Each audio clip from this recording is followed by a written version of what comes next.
Welcome back to GSMC's Down by Contact Sports Podcast. I'm your host, Jeremy Lapidus. Today is Tuesday, April 29th. If you were just tuning in, we just finished going over the A's and B's, the winners, and the teams that just kind of did their thing in the draft in the 2025 NFL Draft.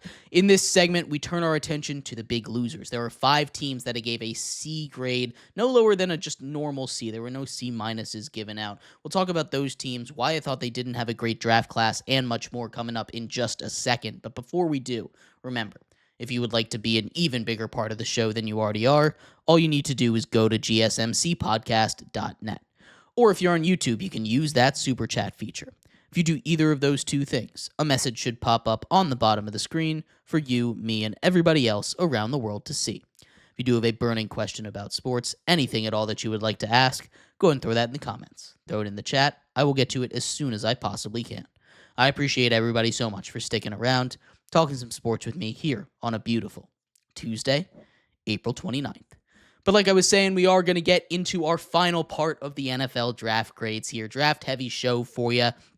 We're talking about the teams that I thought had the worst drafts. We'll start off with the C pluses. There are 4 teams that I gave a C plus to. Only one team I gave a C2 in this draft. We'll start off with those C pluses. The Denver Broncos, top of my list. I really like that Jahdae Barron pick. I think he makes the best cornerback room now in the NFL with him and reigning defensive player of the year on the other side for the Broncos over there in Pat Surtain II. They also bring in a lot of help in overall with Taliese Hufanga and a bunch of other players on the defensive side of the ball for the Broncos that is going to help this defense get even better than it was last season. Insane. But outside of that pick, I don't know what they were doing. There were a lot of great running backs on the board for them in round 2. They take R.J. Harvey. Not my favorite running back, not a guy that I really project to be that great, and another guy that I think is just going to be a part of that cog in the running back wheel that is the Broncos backfield right now. Same thing in round 3. They get wide receiver Pat Bryant out of Illinois. Not my favorite wide receiver. There's other guys left at that point in the draft. It just didn't make a lot of sense to me when they were picking these guys and why they were picking these guys. Maybe I'll be dead wrong on these people. But it felt like a huge reach for the Broncos to take. The Broncos should still be good next season, especially with the defense they have, but they kind of half addressed their needs more than anything else. And because of that, I'm giving them a C+. The Lions also find themselves in a very similar situation. They get a C+. I thought they reached a little bit on Tyleik Williams, a defensive tackle. He's someone that I thought would have fallen to the second round. He's still going to be solid, but I thought he'd be there in round 2.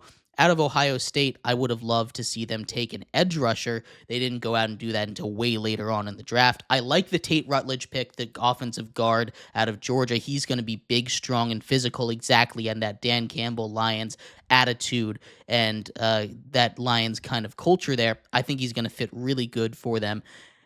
And Isaac Tesla.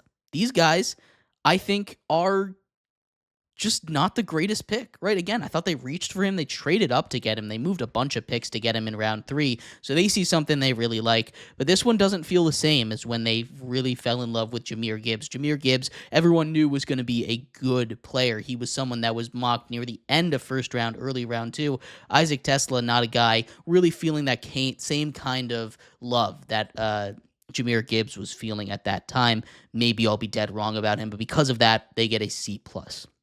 The Packers also get a C+. I'm not sure exactly what their plan was. They needed an edge rusher. They didn't really address that.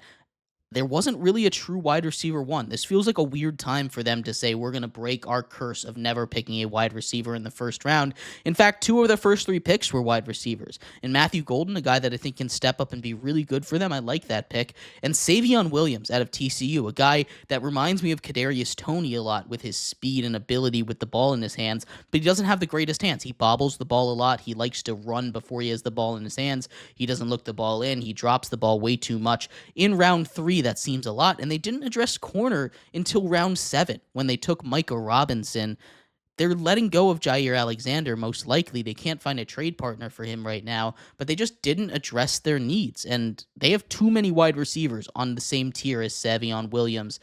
I just don't really like that pick for the Packers. Maybe they see something there, but they needed a real dog in that room, and I don't think they really got that. As much as I like Matthew Golden, this was not my favorite Packers draft.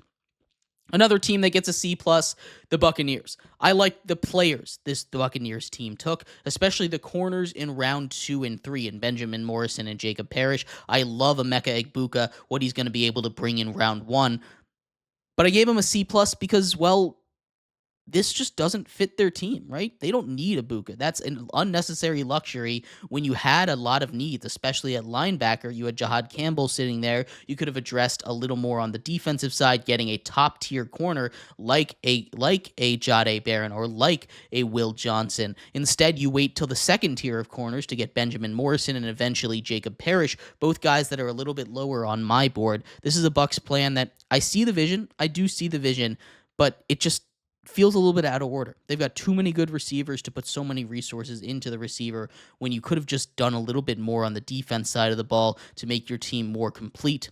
I would have liked to see that. But the bottom team, the team that received the worst grade overall for me, were the Houston Texans. And this is simply because the Houston Texans did not address the offensive line nearly enough. Instead, they said, you know what we need the most? A wide receiver.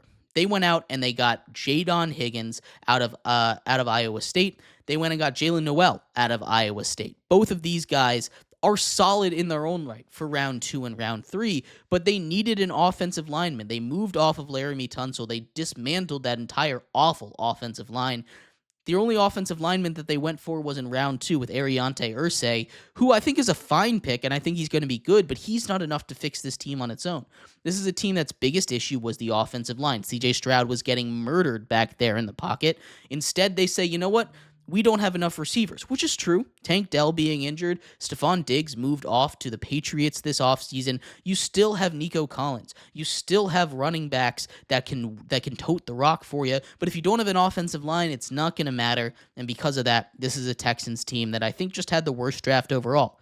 They're sitting over there with a C, which again is a passing grade, right? I'm not going to sit here and say that anybody had a failed draft. I thought, honestly, there wasn't a super outlandishly bad draft in the whole bunch. But if I had to pick a couple that really stuck out to me as not the greatest, the Texans were the worst of the bunch there.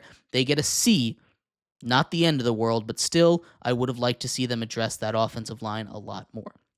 But I'd love to hear your thoughts. Who do you think had the worst draft overall? Who do you think was in that bottom tier that would have deserved a C or even lower? I'd love to hear your thoughts.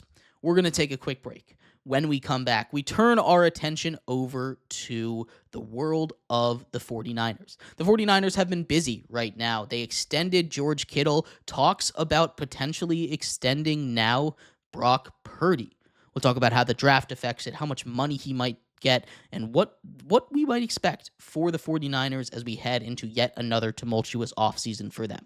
We'll be right back here on GSMC's Down by Contact Sports Podcast.